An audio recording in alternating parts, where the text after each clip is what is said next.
सो welcome friends, इस video में आज हम जानेंगे कि area of circle pi r square और सरकमफ्रेंस ऑफ सर्कल यानी कि perimeter of circle 2 pi r क्यों होता है। राइट, तो हम जानने वाले हैं, आज का टॉपिक है पाई आर स्क्वायर जो कि सर्कल का एरिया और 2 पाई आर जो होता है सरकमफ्रेंस ऑफ सर्कल। ऐसा होता क्यों है? Grab your notepad pens and paper. अगर आप सीखना चाहते हैं तो इस वीडियो को पूरा देखिए एंड लेट्स गेट स्टार्टेड। सबसे पहले बात करते हैं पेरीमीटर ऑफ द सर्कल यानी कि सरकमफ्रेंस ऑफ द सर्कल की बात करते हैं। एक सर्कल अगर हम बनाएं, ड्रॉ करें, हम अच्छे से जानते हैं, और इस सर्कल का एक रेडियस होता है जिसको आर से हम डिनोट करते हैं, सेंटर से लेकर बाउंड्री तक जो डिस्टेंस होता है। ये हो गया इसका रेडियस। अब एक काम करते हैं, इस सर्कल के साथ एक काम करते हैं। हम अच्छे से जानते हैं कि अगर हम बाउंड्री लेंथ इसकी नापें, राइट, तो बाउंड्री लेंथ जब नापते हैं इसको कहते हैं पेरीमीटर। और अगर इस पेरीमीटर को अगर आप नापेंगे तो लेट अस सपोज ये हो गया लेंथ L। और अगर आप ध्यान से देखें, अगर ये पूरा लेंथ जो साइड का है अगर वो L हो गया, और इसमें से अगर हम एक काम करते हैं, अब अलग अलग लाइंस पास करते हैं, स्ट्रेट लाइंस। इन लाइन को हम कहते हैं कॉर्ड, यानी कि जो सर्कल को किसी दो पॉइंट्स पे कट करती हैं। आप एक चीज पाएंगे कि इसमें हम बहुत सारी कॉर्ड इसमें से पास कर सकते हैं, राइट।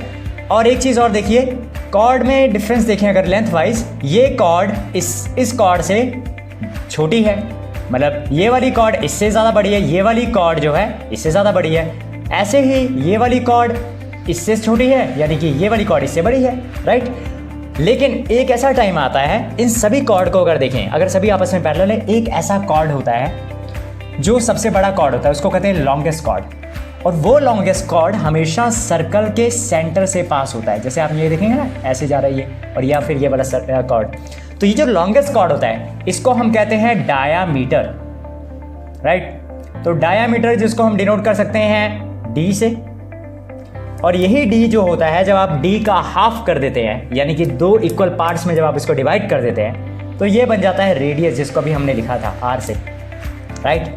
अब एक काम करते हैं, पेरीमीटर के बारे में पहले पता करते हैं, राइट। तो पेरीमीटर क्या होता है? ये टोटल जो होता है पेरीमीटर, इसको क्या करें, आपका जो बाउंड्री लेंथ है उसको अगर डिवाइड बाय आप लॉन्गेस्ट कॉर्ड से कर देंगे, यानी कि डायामीटर से, तो हमें एक वैल्यू मिलती है। बार बार एक वैल्यू मिलेगी। कोई भी अगर आपके पास एक कड़ा भी होगा ना, या एक बैंगल होगा, कोई भी सर्कल वाली चीज़ होगी, ज़रा देखिएगा, उसका perimeter divided by the longest chord जब आप करेंगे आपको एक वैल्यू मिलती है, and that value is 3.14 something. हमेशा ये वैल्यू मिलती है। ये एक वैल्यू होती है जो हमेशा कांस्टेंट होती है, और इसी वैल्यू को हम कहते हैं पाई। और अब क्योंकि अब हमें पता करना है सरकमफ्रेंस ऑफ द सर्कल, तो सरकमफ्रेंस ऑफ द सर्कल क्या होता है? पेरीमीटर। अब आपको क्या करना है, पहले मैंने बोला था कि अगर आप सर्कल का पेरीमीटर पता करना चाहते हैं, पहले हम ये जान रहे थे कि ये पेरीमीटर, हमें इसके बारे में पता है। अभी हम क्या करेंगे, अभी हम पेरीमीटर नहीं जानते हैं, तो हर एक किसी भी सर्कल का पेरीमीटर हम कैसे निकालते हैं, ये पता करने के लिए क्या करेंगे, लेंथ अपॉन डायामीटर का रिलेशन हमें मिल जाता है।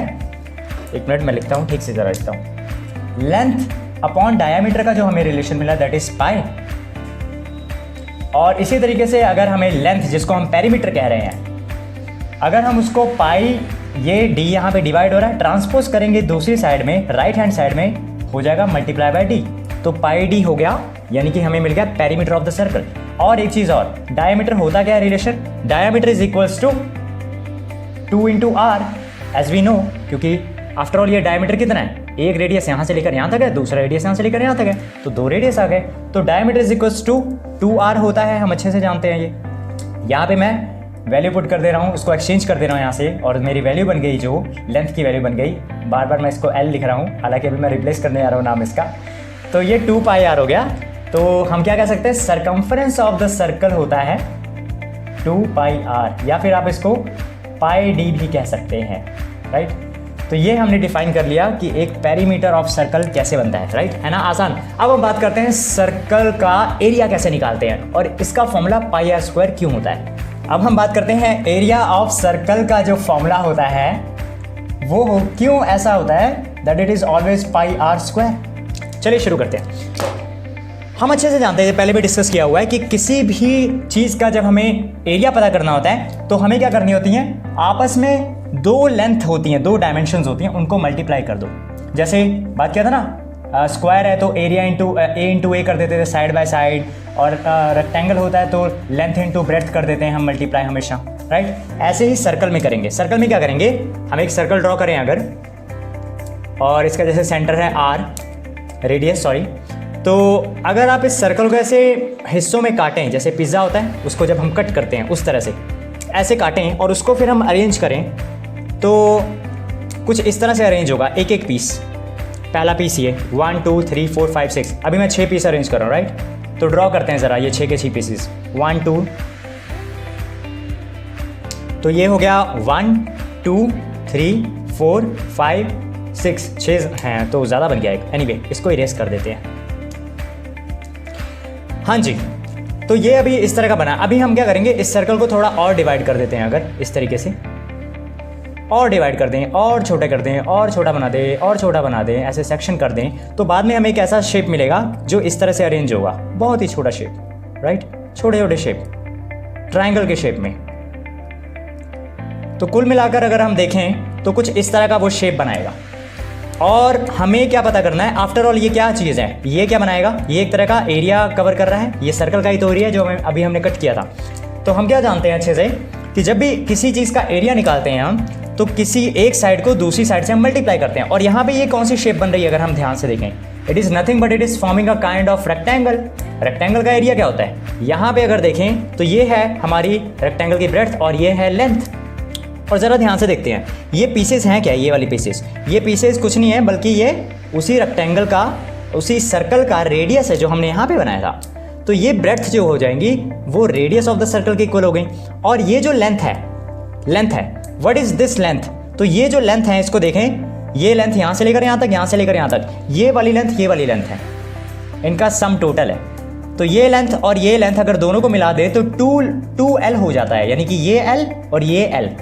और अच्छा ये दोनों कितना, ये टोटल लेंथ कितना है अगर देखें, तो ये टोटल लेंथ है, इसको अगर हम देखें तो it is the perimeter which is 2πr, तो ये 2πr है। और अगर ध्यान से देखें एक लेंथ यहाँ पे है, मतलब 2πr में से आधी लेंथ ऊपर चली गई, आधी लेंथ नीचे चली गई, इक्वली डिवाइड हो गई, यानी कि 2 बराबर हिस्से हो गए उसके। तो हमारी जो बची हुई ये जो लेंथ की वैल्यू है, जो रेक्टेंगल जिसको हम कह रहे हैं, यानी कि एक साइड की बात कर रहे हैं, इस साइड की बात कर रहे हैं, तो कितनी आ गई वो, दैट इज़ πr। तो ये जो πr है this is nothing but it is the length of this rectangle. तो यहाँ पे रेक्टेंगल की मैं जो लेंथ है उसकी मैं वैल्यू लिख दे रहा हूँ πr, राइट। और ये ब्रेड्थ की वैल्यू है r। अब हम अच्छे से जानते हैं कि अगर हमें एरिया पता करना है किसी रेक्टेंगल का, तो कैसे पता करते हैं, लेंथ इंटू ब्रेड्थ करते हैं, वी नो दिस फॉर्मूला। और लेंथ की वैल्यू कितनी है, it is πr, we have replaced it, and breadth की वैल्यू को हमने रिप्लेस कर दिया r से फिर से, तो पाई इंटू r बन गया πr² which is again the area of this circle.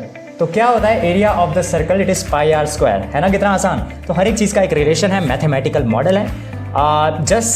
आप बताइए आपको ये वीडियो कैसा लगा, आपने इस वीडियो से क्या सीखा, and if you found this video super useful, just type in the comment section what was your biggest learning takeaway from this video, okay?